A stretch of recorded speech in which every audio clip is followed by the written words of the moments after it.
जय हिंद दोस्तों, स्वागत है आपका चैनल पे। मैं हूं रामदास अघोरी और मेरे साथ है काले कपड़े पहने हुए भाई अवनीश टीएन शर्मा जी, प्रारब्ध वाले। अवनीश भाई स्वागतम, शुभ स्वागतम। बाबा जी आपको राम राम, नमस्कार। आपके सभी दर्शकों को प्रणाम। सर, बड़ी राजनीतिक उठापटक चल रही है उत्तर प्रदेश में। आपके क्या लफड़ा मचा रखा है आप लोगों ने? ये क्या चल लिया है? देखिए साहब, 25 करोड़ आबादी वाला प्रदेश है। अगर अलग देश होता तो 5वें नंबर का सबसे बड़ा देश होता। तो उस हिसाब से तो उत्तर प्रदेश बहुत शांत रहता है सर, शांत प्रिय है। और हमारे यशस्वी मुख्यमंत्री बड़े शांत और बड़े संयत स्वभाव के व्यक्ति हैं। वो कम बोलते हैं, उनकी मशीनें ज्यादा बोलती हैं। तो इसलिए यूपी निश्चित रूप से शांत है। लेकिन हाँ, आपने जिस अशांति की बात कही, तो यूपी के कुछ कुनबों में अशांति जरूर है।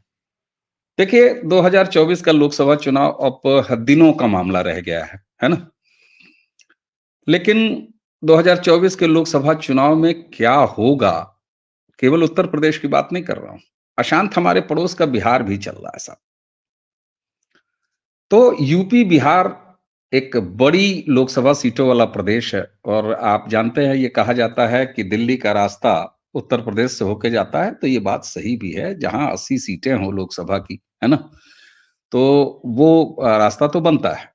लेकिन उसकी तस्वीर, बड़े मजे की बात यह है कि राज्यसभा यानी उच्च सदन जो हमारे देश का है, उसके जरिए बड़ा साफ हो गया है। अब इसे संयोग कहिए या एक तरह से जो कहते हैं ना कि प्री पोल प्रिडिक्शन कह लीजिए, उसके लिहाज से आपको पता है कि इस समय राज्यसभा के पूरे देश भर में करीब 15 स्टेट्स में 56 सीटों के चुनाव हो रहे हैं अलग अलग। उसमें से तकरीबन जो है 6 सीटें बिहार में भी हैं और 10 सीटें राज्यसभा की वो खाली है यूपी के कोटे से। तो यहां से भी चुनाव हो रहे हैं। दरअसल राज्यसभा के ये चुनाव पार्टी वाइज लड़े जाते हैं, लेकिन आपको पूरी तरीके से ये पिक्चर क्लियर कर देंगे कि क्या होने जा रहा है, कम से कम यूपी और बिहार में। मैं यूपी से शुरू कर देता हूं। देखिए, लगभग हमारे जो यूपी की विधानसभा है वो 403 मेंबर्स की विधानसभा है, लेकिन इस समय 399 कुल विधायक हैं। अब एक विधायक, एक राज्यसभा मेंबर को पहले वरीयता के 37 वोट पाने होते हैं। उस लिहाज से अगर आप जोड़ेंगे तो बड़ी जेन्युइनली जो है वो 7 राज्यसभा सीटें बीजेपी की बन रही थी और 3 बन रही थी विधायकों के नंबर के आधार पर समाजवादी पार्टी यानी अखिलेश यादव की। अब मजा ये आ रहा है कि पर्चे भरे जा चुके हैं। बीजेपी सपा के कोटे का एक राज्यसभा खाने की पूरी तैयारी में ही नहीं दिख रही है, बल्कि अब ये तस्वीर साफ हो गई है कि बीजेपी के 7 की बजाय 8 कैंडिडेट जीतेंगे और सपा के जीतेंगे 2। पहले ये हो रहा था कि पर्चा भरने के कुछ घंटे पहले तक कि साहब बीजेपी जो है वो 7 कैंडिडेट को लड़ाएगी और सपा लड़ा लेगी 3 को। लेकिन अंत समय पे एक मोटे सेठ, जो कि कभी समाजवादी पार्टी, मुलायम सिंह ने ही उनको राज्यसभा का मुंह दिखाया था, संजय सेठ, बहुत बड़े बिल्डर हैं और एक समय ट्रेजरर हुआ करते थे मुलायम सिंह की पार्टी के, कोषाध्यक्ष। आप समझ ही सकते हैं कोषाध्यक्ष किसको और किन परिस्थितियों में बनाया जाता है। तो उनको समाजवादी पार्टी के मुखिया स्वर्गीय मुलायम सिंह जी ने ही राज्यसभा का मुंह दिखाया था। वो बीजेपी, राज्यसभा का चुनाव आप समझते ही हैं। राज्यसभा का चुनाव, दरअसल मैं थोड़ा सा राजनीति से हटके इसको आसान भाषा में समझाऊं। देखिए, ऐसा होता है कि विधायकों की संख्या के आधार पर मान लीजिए 7 सीट बिल्कुल किसी पार्टी को पता है, बीजेपी को, कि हमको निकाल लेना है। तो होता क्या है कि जो एक सीट फंसती है वो 8वीं 9वीं 10वीं जो भी हो सकती है, तो उसके बारे में कैंडिडेट से पूछा जाता है कि हेलो, तैयार हो? मतलब तुम्हारे पास प्रथम वरीयता के 37 विधायक वोट देने को तैयार हैं। क्योंकि एक चीज ध्यान रखिएगा, राज्यसभा के चुनाव में पार्टी का व्हिप नहीं चलता, यानी कोई विधायक इस बात के लिए बाध्य नहीं है कि वो पार्टी के ही अधिकृत उम्मीदवार को वोट करे। इसका फायदा उठाया जाता है। अगर वो कैंडिडेट कह देता है टिकटर वाला कि हाँ साहब आप हमको टिकट दे दीजिए और हमारे पास 37 विधायक हैं, पार्टी कह देती है भाई देखो हमारे 7 विधायक जिताने 7 राज्यसभा जिताने के बाद तुम्हारे हिस्से के लिए 10 या 12 वोट ही बचेगा, बाकी 37 में से 12 घटा लो, बाकी वोट ले आओ तो हम टिकट दे देते हैं। यही हुआ उत्तर प्रदेश में खेल संजय सेठ के साथ। संजय सेठ ने कहा कि साहब आप पार्टी वार्टी की चिंता छोड़ दीजिए, आपके 7 कैंडिडेट हैं आप उतार लीजिए, 8वें कैंडिडेट के रूप में मुझे टिकट दे दीजिए, मेरे पास 37 क्या मैं 37 से ज्यादा विधायक लेके आ जाऊंगा, मैं जीत लूंगा। तो इस आधार पर संजय सेठ को 8वां कैंडिडेट के रूप में राज्यसभा में उतार दिया। अब यहां 2024 से पहले अखिलेश यादव के सामने, उनकी पार्टी के सामने स्थिति परीक्षा इस बात की है कि वो ये लड़ाई 2024 के पहले ही हार जाएं। अगर उनका तीसरा राज्यसभा कैंडिडेट उत्तर प्रदेश से चुन के नहीं गया तो यह साफ हो जाएगा कि उनके विधायक उनके पास नहीं है जो चुने हुए हैं, तो फिर उनका मतदाता किस हिसाब से उनके पास रहेगा। तो 24 की तस्वीर इस तरीके से क्लियर हो जाएगी। अब मुश्किल कहां आई अखिलेश यादव के पास, आप याद करिए आरएलडी अब उनके साथ है नहीं। मजे की बात है आरएलडी तो छोड़ दीजिए, उनके अपने 2 विधायक स्वामी प्रसाद मौर्य, स्वनाम धन्य स्वामी प्रसाद मौर्य, वो इस्तीफा दे के निकल चुके हैं, राज्यसभा के टिकट के चक्कर में ही वो निकले भी हैं। दूसरी सोनेलाल पटेल की जो छोटी बिटियां हैं जिन्होंने केशव प्रसाद मौर्य को हराया था, उन्होंने साफ कह दिया है कि अगर आपको अमिताभ बच्चन की पत्नी को और दुनिया भर के लोगों को, रिटायर्ड आईएएस को ही अगर लेके जाना है तो हम आपके साथ क्यों रहें। तो यहां पर आरएलडी और कांग्रेस के विधायकों का सहयोग तो छोड़ दीजिए, खुद अखिलेश यादव की पार्टी यानी सपा के ही 2 विधायक साफ साफ अलग दिखाई दे रहे हैं। ऐसे में संजय सेठ का जीतना बिल्कुल तय माना जा रहा है और अधिकृत प्रत्याशी जो तीसरा है समाजवादी पार्टी का, उसकी हार तय मानी जा रही है। इस तरीके से यह 2 लोगों की परीक्षा है। एक सो कॉल्ड इंडी अलायंस अगर कहीं थोड़ा बहुत बच भी गया हो, यानी कांग्रेस के, अभी आज की आपको खबर बता दूं, आज सुबह राज्यसभा चुनाव को लेकर ही कांग्रेस के विधायकों की बैठक थी और आपको खबर मैं बताऊं अपने सूत्रों के आधार पर 8 विधायक कांग्रेस के गायब नहीं थे। तो ये स्थिति है। ऐसी ही कुछ स्थिति जो है वो बनती नजर आ रही है बदले परिस्थितियों में बिहार में 6 सीटों का चुनाव है। वहां भी लालू प्रसाद यादव की एक राज्यसभा सीट पर पेच फंसा हुआ है, 6ठी सीट फंसी हुई है।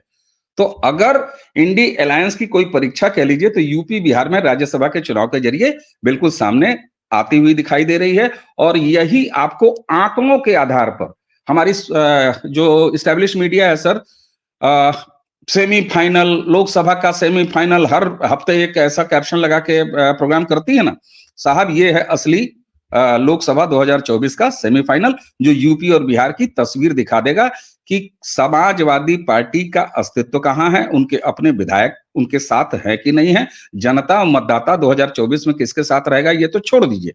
इंडी अलायंस का कोई वजूद है कि नहीं है, क्योंकि इंडी अलायंस का वजूद कांग्रेस के जो विधायक है उनको देख के लगेगा।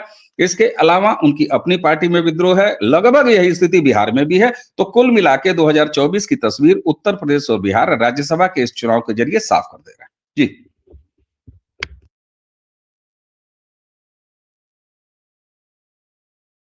स्वामी प्रसाद मौर्य ने अखिलेश को लतियाया है या अखिलेश ने स्वामी प्रसाद को लतिया के भगाया है, कि क्या हुआ सर है? दोनों ने एक दूसरे का झोंटा पकड़ा है। दोनों ने एक दूसरे का झोंटा पकड़ के ऐसे ऐसे ऐसे ऐसे पिछले कई महीनों से नोचा है, घसीटा है और अंततः हाथ अभी भी दोनों के एक दूसरे के झोंटे पर थे, लात दोनों ने उठाया है और एक दूसरे के पेट पे मार दिया है। पीठ पर किसी ने नहीं मारा है, दोनों ने एक दूसरे के पेट पर मारा है। जब मैं ये कह रहा हूं तो स्वामी प्रसाद मौर्य मुंह के बवासीर के धनी हैं, मैं ये शब्द कह रहा हूं। जिस तरीके से उस घृणित व्यक्ति ने घृणित बयान दिए हैं हिंदू देवी देवताओं को लेकर, चाहे दिवाली का अवसर रहा हो, चाहे मर्यादा पुरुषोत्तम भगवान के राम के मंदिर की प्राण प्रतिष्ठा का अवसर रहा हो, लगातार वो आदमी रामचरितमानस को लेकर कभी कभी वो हर तरह की बातें करता रहा। अखिलेश यादव ने कभी रोका नहीं उस व्यक्ति को। लेकिन मामला अखिलेश यादव का फंसा कहां? फंसा राज्यसभा सीट पर। उनको स्वामी प्रसाद मौर्य के गलत बयानियों से कोई परहेज नहीं था। ये बात वहीं स्पष्ट हो जाती है कि यह सब कुछ अखिलेश यादव की शह पर स्वामी प्रसाद मौर्य कर रहा था और अखिलेश यादव को वो सब बर्दाश्त था। लेकिन मामला जब दुकान पे आई, मामला जब राज्यसभा सीटों की डील पर आई, तो वहां पर आके मामला फंस गया और अंततः वो झूठा तो पहले से ही पकड़े हुए थे, एक दूसरे के पेट पर दोनों ने लात मार दिया। तो ये रहा स्वामी प्रसाद मौर्य का मामला। आरएलडी का मामला आप फॉलो कर रहे हैं, आप लगातार जान ही रहे। सर, ये मौर्य जी के पास अपनी बिरादरी का कुछ वोट है? ये किस चीज की राजनीति करते हैं? मौर्य बिरादरी का वोट स्वामी प्रसाद के पीछे कितना शिफ्ट होता है? कितने ट्रांसफरेबल वोट है ये? सर, स्वामी प्रसाद मौर्य के पास मौर्य बिरादरी का कितना वोट है, इसको सबसे सही और कायदे से अगर तौला था तो बहन मायावती जी ने तौला था जी। और बहन मायावती जी ने इस व्यक्ति को अपनी पार्टी से भगाया इसी बात को। तो देखिए, बसपा एक अकेली ऐसी पार्टी है जिसको कोई छोड़ता नहीं। बसपा बिल्कुल कारपोरेट की वो कंपनी है जिससे कभी कोई कर्मचारी निकाला नहीं जाता, छोड़ता नहीं है। यही स्थिति बसपा की है। बसपा हमेशा लात मार के निकालती है और उसने स्वामी प्रसाद मौर्य का औकातीकरण बहुत पहले ही कर दिया था। अब आते हैं स्वामी प्रसाद मौर्य की अपनी बिसात। अपनी बिसात अगर होती तो कुशीनगर से ये विधायक चुने गए थे ना भारतीय जनता पार्टी के टिकट पर, और भारतीय जनता पार्टी के टिकट इस समय तो साहब लगभग जो 80% चुनाव जिता देता है सिंबल मिलते ही। तो इस बात की गारंटी है। अब इसको चाहे आप मोदी की गारंटी कह लीजिए, चाहे योगी की गारंटी कह लीजिए, जो भी गारंटी कह लीजिए, लेकिन असलियत यही है कि बीजेपी का सिंबल अगर आपको मिल जाए तो 80% जीत की संभावना आपकी हो जाएगी किसी भी सीट, अगर वहां भाजपा का थोड़ा बहुत कैडर मौजूद है तो ये कुशीनगर से, पडरौना जो कहा जाता है, कुशीनगर से विधायक थे ना सर।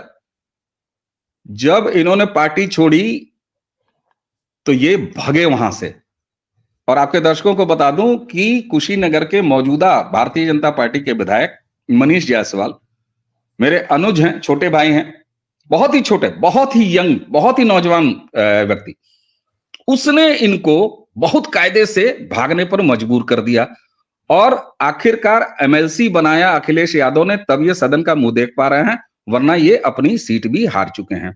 तो इसलिए मौर्य समाज में इनकी कितने पकड़ है ये इससे जाहिर हो जाता है। दूसरी बात, नरेंद्र मोदी के नेतृत्व में नई भारतीय जनता पार्टी ने जिस शैली की राजनीति 2014 ऑनवर्ड शुरू की है, उसमें जाति आधारित बड़ी पार्टियों आरजेडी, सपा, आरएलडी जैसी, इनकी दुकानें बंद होने की नौबत आ रही है। आप दक्षिण में देख लीजिए तो वहां पर जातिगत दुकानें बंद होने की नौबत आ रही है। तो किसी एक व्यक्ति कि क्या बिसात हो सकती है? ऐसे में जब हिंदू एकीकरण हो रहा है, जब सनातनी एक साथ इकट्ठे हो रहे हैं, जाति बंधन समाप्त हो रहे हैं, एकीकरण समाज का हो रहा है, ऐसे में बड़ी दुकानें जो जातीय ठेकेदारी करती थी, जब उनकी बोहनी नसीब नहीं हो रही है, तो ऐसे चुट फुट सेल्समैन जो ठेला और खोमचा लगा के, रेडी लगा के और टहल टहल के दरवाजे दरवाजे जाति की दुकान बेचा करते थे, स्वामी प्रसाद मौर्य जैसे लोग, उनका नहीं चलने वाला है। और इसका एक उदाहरण और दे दूं मैं आपको। चचा, पीले अंगोछे वाले चचा बड़ी खुशफहमी में भारतीय जनता पार्टी के दरवाजे पर नहीं आए हैं। हाँ, एक मामले में मैं ओम प्रकाश राजभर को चतुर, अनुभवी राजनीतिक व्यक्ति मानता हूं कि उन्होंने हवा का रुख पहचान लिया कि ये जो दुकान मैं चला रहा हूं पीला गमछा ओढ़ के और जातियों को गिना के, एक सांस में वो धड़ धड़ धड़ धड़ धड़ धड़ 20-22 जातियां गिना जाते हैं। उनको ये पता है कि जितनी जातियां मैं एक सांस में गिना देता हूं, उतने लोग भी हमारे सामने खड़े नहीं हैं, हमारे आगे पीछे नहीं चलने वाले हैं। इसलिए ओम प्रकाश राजभर ने बदलती भारतीय राजनीति, जो जाति विहीन राजनीति और सनातन हिंदू एकता की तरफ बढ़ रही है, इसको ओम प्रकाश राजभर ने बहुत अच्छे तरीके से पहचाना है। इस बात की प्रशंसा की जानी चाहिए और यही वजह है कि वो भारतीय जनता पार्टी के दरवाजे पे दिखाई दे रहे हैं।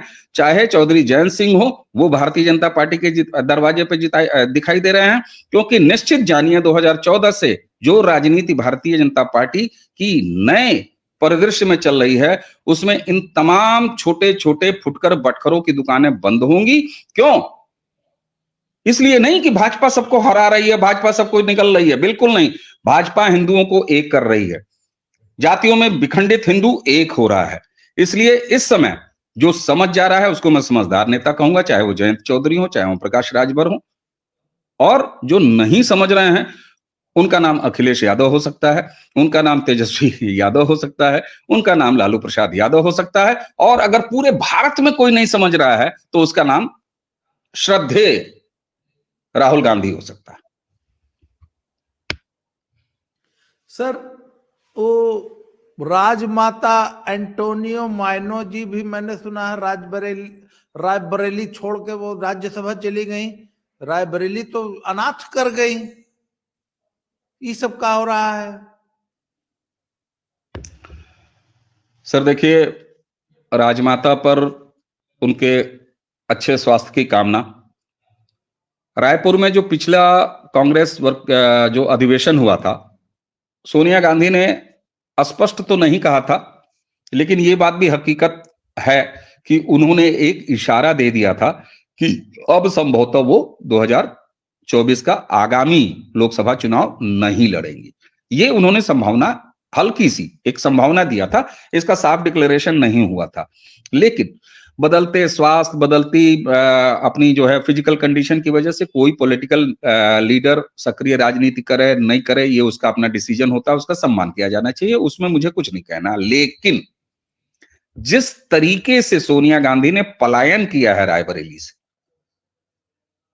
यह डिस्कस करने योग्य है। वायनाड पहले ही अमेठी छोड़ के भाग चुके हैं, और आप बताऊं कि ये लगभग तीसरा महीना हो रहा है। जब इन्होंने पहली यात्रा अपनी खत्म की थी, उसके थोड़े ही दिन बाद केरल के कम्युनिस्ट पार्टी ने यह कह दिया था कि राहुल गांधी को अब पूरा ध्यान उत्तर प्रदेश में लगाना चाहिए। हम अपना काम यहां पर कर रहे हैं, बीजेपी और संघ को रोकने का। केरल में इनकी कोई आवश्यकता नहीं है, ये वापस उत्तर प्रदेश जाए। यानी कि उन्होंने सीधे कहा था कि वायनाड खाली करो, अमेठी जाओ। अमेठी नहीं आ रहे हैं राहुल गांधी। पिछली बार वो 2 सीट्स अमेठी से लड़ने की हिम्मत भी जुटा लिए थे। इस बार आपके दर्शकों के समक्ष मैं कह रहा हूं, ये वीडियो रख लीजिएगा, राहुल गांधी इस बार अमेठी से पर्चा भरने की भी हिम्मत नहीं करने वाले हैं। दूसरी बात, रायबरेली सीट को जो मैं कह रहा हूं कि जिस तरीके से इन्होंने पलायन किया, बेहतर ये होता कि जो इन्होंने एक पन्ने की भावुक चिट्ठी लिखा है, जिसमें उन्होंने अपने आप को बहू और क्या मायका ससुराल सब कुछ जाहिर किया है, रायबरेली के लिए एक चिट्ठी लिख के भेज दिया है। दरअसल सोनिया गांधी चुनाव लड़ती नहीं लड़ती वो अलग बात है, अगर लड़ती तो भी रायबरेली हार रही थी, एक कटु सच्ची ये भी है। तो इसने उनको कंपेल किया कि हट जाएं। अब बात आती है कि किस तरीके से वो गई। बेहतर ये होता कि 2 पन्नों की स्नेह भरी चिट्ठी लिखने की बजाय राज्यसभा का चुपचाप भाग के जब आपने पर्चा भर दिया, क्योंकि आपको लुटियन में जोन में एक बंगला चाहिए था, आपको पता है कि आपकी राज्यसभा, आप कहीं की सांसद अगर नहीं रह गई तो आपको प्रोटोकॉल नहीं मिलेगा। और ये लोग कहते हैं कि ये देश की सेवा करने आए हैं, राजनीति करने नहीं आए हैं। एक तरफ आपकी फिजिकल कंडीशन इस लायक नहीं है कि आप लोकसभा चुनाव लड़ सके और सक्रिय होकर हाउस में बैठ सके, आप राज्यसभा के लिए सक्रिय रहेंगी क्या? राज्यसभा में या राजस्थान के जनता के प्रति जहां से आप चुन के आएंगी उनके प्रति कोई जिम्मेदारी आपकी नहीं होगी? अच्छा ये होता कि पूरी दमदारी से, अगर कांग्रेस पार्टी और सोनिया गांधी के रायबरेली छोड़ने से पीछे कोई हार का डर नहीं था, तो उनको अपना उत्तराधिकारी घोषित करने के बाद रायबरेली से जाना चाहिए था। बहुत सारे लोग कह रहे हैं कि उन्होंने ये सीट खाली की है, प्रियंका गांधी चुनाव लड़ेंगी। आपके दर्शकों के समक्ष मैं पूरी जिम्मेदारी से ये फिर कह रहा हूं, प्रियंका वाड्रा 2024 का लोकसभा चुनाव रायबरेली से तो क्या, पूरे देश में किसी भी लोकसभा सीट से प्रियंका वाड्रा 2024 का लोकसभा चुनाव नहीं लड़ने जा रही हैं। प्रियंका हारी हुई बाजी नहीं खेलेंगी। बंद दरवाजे के सामने, जो 2024 का दरवाजा पूरी तरीके से Congress India alliance, so called India alliance के लिए पूरी तरह बंद है, उस दरवाजे पर जाके उसको लांघने के प्रयास में प्रियंका वाड्रा कम से कम इतनी समझदार महिला जरूर हैं कि वो अपना माथा नहीं फोड़ेंगी। इसलिए निश्चित रूप से यह कहा जा सकता है कि कांग्रेस पार्टी और सोनिया गांधी ने रायबरेली से पलायन किया है, और उसका साफ साफ मैं कह रहा हूं ना, ये आने दीजिए, 10 सीटों के परिणाम आने दीजिए राज्यसभा के, ये आपको बता देंगे कि 80 में से कितनी सीटें भारतीय जनता पार्टी जो है वो और एनडीए अलायंस यहां जीतने जा रही है आगामी लोकसभा में।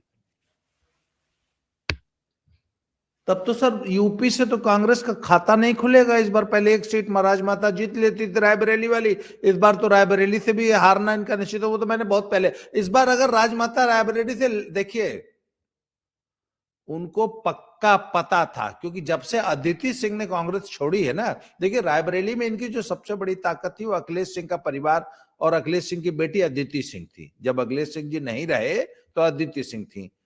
अदिति सिंह ने जब अंगद सिंह, हमारे यहाँ पंजाब के एक विधायक हैं नवांशहर से, उनसे उनका विवाह हुआ, आपको मालूम है, अंगद सिंह का जब, और अदिति सिंह ने जब कांग्रेस छोड़ दी, भाजपा ज्वाइन कर ली, तो कांग्रेस ने आप पंजाब में अंगद सिंह का टिकट काट दिया। आपको पता है ये बात?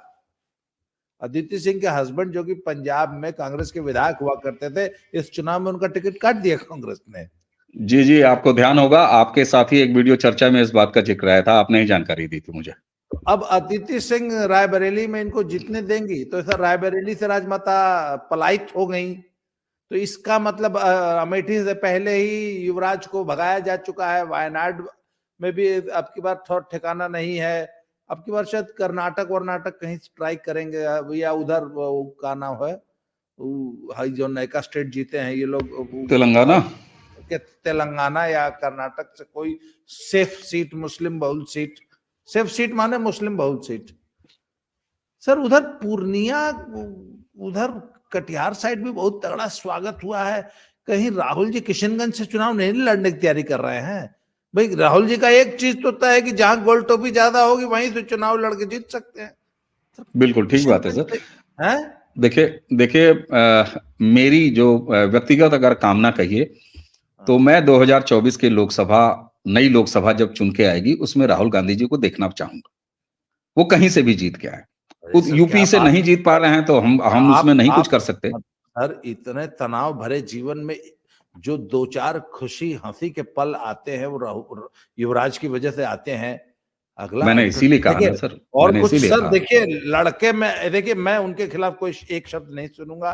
लड़का और सर आपने करे चाहे ना करे, सर एंटरटेनमेंट, देखिए भारत में उस लड़के ने एंटरटेनमेंट में कभी कमी नहीं आने दी है। अरे सर लग रहा है आप, सर लग रहा है आपके यहाँ कुछ हो जाए, राहुल जी संसद में आएंगे सर, मुझे लग रहा है आप लोगों को माफ नहीं करेगा। ओहो, अरे सर मुझे लग रहा है आपके यहाँ आज 5G की जगह 8G की स्पीड आ रही है। आपने बहुत तेज सवारी पकड़ ली। मैं अपना स्टेटमेंट दोहरा देता हूं जो मैंने राहुल गांधी जी के लिए बोला था। मैंने भी यही कामना की है कि मेरी ये निजी इच्छा है कि 2024 के में जो चुनाव के बाद नई लोकसभा बन के सामने आए, उसमें जब ग्रुप फोटो हो तो राहुल गांधी जी अनिवार्य रूप से रहें। ये मेरी कामना है सर, ये मेरी कामना है। और मुझे लग रहा है कि भारतीय जनता पार्टी में बेहद निराशा होगी जिस दिन राहुल गांधी चुनाव हार जाएंगे। और मुझे तो लग रहा है कि अगर राहुल गांधी को पूरा देश अगर कहीं से कोई सीट चुन के नहीं देगा तो कहीं ऐसा ना हो कि योगी जी बुला लें कि आओ बाबू आओ, फलाने जगह पर्चा भर दो, हम एक सीट तुमको दे देते हैं। जैसे जो है हमने एक आध सीट भाई दे देते हैं, क्योंकि 80 में 80 आएगा तो फिर ईवीएम लुटा जाएगा। तो ये भी एक मतलब देखिए सर, आपकी बात का मैं पूर्णतः समर्थन करता हूं सर, कि उनके अद्भुत भाषण, उनका संसद में आना, संसद से चले जाना, आहा सर पीढ़ियां याद रखेंगी राहुल गांधी जी को। इसलिए राहुल गांधी जी का कम से कम देश की किसी एक सुरक्षित सीट से, मैं तो हेमंता जी से भी हाथ जोड़ के विनती करूंगा कि उनको कोई वो चांद तारे वाल टाइप जो कोई सीट हो उनके यहाँ, वहां से दे दें। अगर वो गुंजाइश रखते हो। हालांकि हेमंता जी बड़े स्मार्ट हैं, वो कह देंगे कि ऐसा है शर्मा जी अपने योगी जी से कह दो 80 सीट है, 80 में से 1 सीट दे दें, क्योंकि हमारे यहाँ तो थोड़ा सीट है, हमारे यहाँ से 1 सीट मिलेगा तो ये बड़ा दुख का बात है। तो हेमंता जी ऐसा कर सकते हैं। तो किसी दिन एक वीडियो करिए सर, और उसमें हम लोग चर्चा करके एक सुरक्षित सीट खोजी जाए माननीय राहुल गांधी जी के लिए 2024 के लोकसभा। मैंने खोज रखी किशनगंज, बिहार में किशनगंज। बिहार में किशनगंज सर, वहां पर क्या नाम है उनका, ओवैसी साहब का पूरा, कभी कभी मैं नमो उनका मिस स्पेल कर देता हूं। ओवैसी साहब वहां उनको दिक्कत करेंगे सर। नहीं, फिर भी किशनगंज जीत लेंगे। किशनगंज जीत लेंगे तो ठीक है सर, अच्छा तो लगेगा। सर एक गड़बड़ आप लोगों ने और बहुत जबरदस्त कर दिया है, जयंत चौधरी को तोड़ लिया उधर, इससे किसान आंदोलन फेल हो गया। खट्टर साहब जो है दौड़ा दौड़ा मार रहे हैं पंजाब के किसानों को, अन्नदाता को है, और रालोद को तोड़ लेने की वजह से पश्चिम उत्तर प्रदेश में किसान आंदोलन नहीं हो रहा। टिकैत साहब भी किसान आंदोलन में भाग नहीं ले रहे। What is this? ये सब क्या है सर? आपने अंग्रेजी बोल दिया, मैं कंफ्यूज हो गया। किसानी के बारे में मैं सोच रहा था, तो मैं खेत और मेड़ में घूम रहा था, आपने पूछ दिया व्हाट इज दिस। बहरहाल देखिए, ऐसा है सर, किसान जो है ना, आप भी हैं मैं भी हूं। किसान कोई मंगल ग्रह से नहीं आता। मदर इंडिया के पोस्टर पर छपे वही किसान नहीं होता। तो किसान पूरे उत्तर प्रदेश, पूरे उत्तर भारत और लगभग पूरे भारत में मौजूद है। शहर में रहने वाला एक व्यक्ति, अवनीश शर्मा, जब आपसे बात कर रहा है बाबा रामदास जी से, आप भी शहर में बैठे हुए हैं, तो हम लोग इस समय किसान नहीं हो सकते। लेकिन ऐसा थोड़ी ना कि हमारे नीचे खेती की जमीन नहीं है, हम किसान हैं। तो इसी तरीके से सारे हमारे जितने भी किसान हैं, चाहे वो पश्चिम उत्तर प्रदेश के हों, चाहे राजस्थान के हों, चाहे हरियाणा के हों, चाहे हिमाचल के हों, पंजाब को छोड़ के मैं क्यों बता रहा हूं, अभी बता रहा हूं, पंजाब को भी पूरा नहीं छोड़ना है। उनके पास इतनी सलाहियत, इतना सामर्थ्य है कि वो ये जान जाएं। सर, किसान वो अनुभवी व्यक्ति होता है कि जब वो बीज हाथ में लेता है तो पहचान जाता है कि ये फूटेगा कि नहीं फूटेगा मिट्टी में। जब इसकी इतनी बड़ी छोटी सी जमावन आती है ना गेहूं धान की, तो वो समझ जाता है कि मामला आगे चलेगा कि नहीं चलेगा। फर्जी किसान के रैपर में जो अलगाववादी मानसिकता, जिनका एकमात्र एजेंडा मोदी के ग्राफ को कम करना हो, ऐसे किसी व्यक्ति को सबसे पहले फर्जी रूप में अगर पहचाना है तो शेष भारत के किसानों ने पहचाना है। पश्चिमी उत्तर प्रदेश के किसान ने पहचाना है, हरियाणा के किसान ने पहचाना है, राजस्थान के किसान ने पहचाना है, और अब मैं आता हूं पंजाब के भी असली किसानों ने इन फर्जी किसानों को पहचान लिया है कि ये किसानी रैपर में एलिमेंट कुछ और हैं, जिनका मकसद पॉलिटिकल लड़ाई खड़ी करना है, मोदी के ग्राफ को नीचे गिराना है। फंडिंग इनकी कहीं और से आ रही है, मानसिकता इनकी खालिस्तानी। इसलिए शेष देश का किसान बिल्कुल शांत है, वह इनके एजेंडे को समझ गया है। और यही वजह है कि हर बात में कूदने वाले राकेश टिकैत टाइप के व्यक्ति भी इस बार शांत हैं, चढ़ूनी टाइप के व्यक्ति भी इस बार शांत हैं। और रही सही कसर आपके खट्टर साहब ने पूरी कर दी है। बड़ा आनंद आता था इनको, पंजाब से निकल के दौड़ दौड़ मर्सिडीज हाँकते हुए चले आते थे, और उसके बाद हरियाणा में आके जम जाते थे, दिल्ली में घुस नहीं पाते थे, उधर हरियाणा वाले परेशान, इधर दिल्ली वाले परेशान। तो अब की खट्टर साहब ने और उनकी पुलिस ने, जिसने इनको हाँका है, मान साहब ने पंजाब से कह दिया भैया वहीं रहो। तो उसी का नतीजा है कि कल देर रात जब मान साहब निकले हैं, चौथी जो बैठक थी, और बहुत देर रात तक चली है और बेनतीजा रही, संडे को फिर एक मीटिंग होने वाली है। तो मान साहब के शब्द बड़े अच्छे लगे मुझे। दो चीज अच्छा लगा मान साहब में, एक तो मान साहब लहरा नहीं रहे थे इतनी देर रात में, दूसरी बात उन्होंने जो बात कही बड़े सकारात्मक और बड़ा पॉजिटिव बातचीत हुई है। तो सर होता क्या है ना कि जब अपने दरवाजे पे आवारा जानवर आके गंद मचा जाते हैं, तब सारा पशु प्रेम 2 मिनट में काफूर हो जाता है।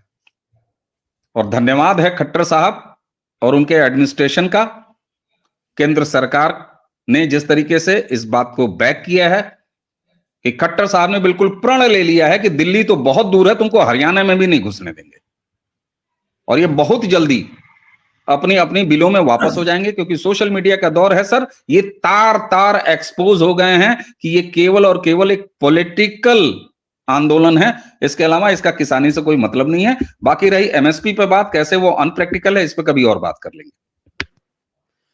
तो मित्रों, ये थे अवनीश भाई और उत्तर प्रदेश की राजनीति का अपडेट दे रहे थे। अवनीश भाई, आपसे इसी तरह चर्चा होती रहेगी सर। तो सर अगले वीडियो में फिर से मिलते हैं। आज आपने समय दिया, आपने इतने बिजी शेड्यूल में से, आपका बहुत बहुत धन्यवाद। अगले वीडियो में फिर से मिलते हैं किसी नए टॉपिक के साथ। Thank you sir, thank you very much.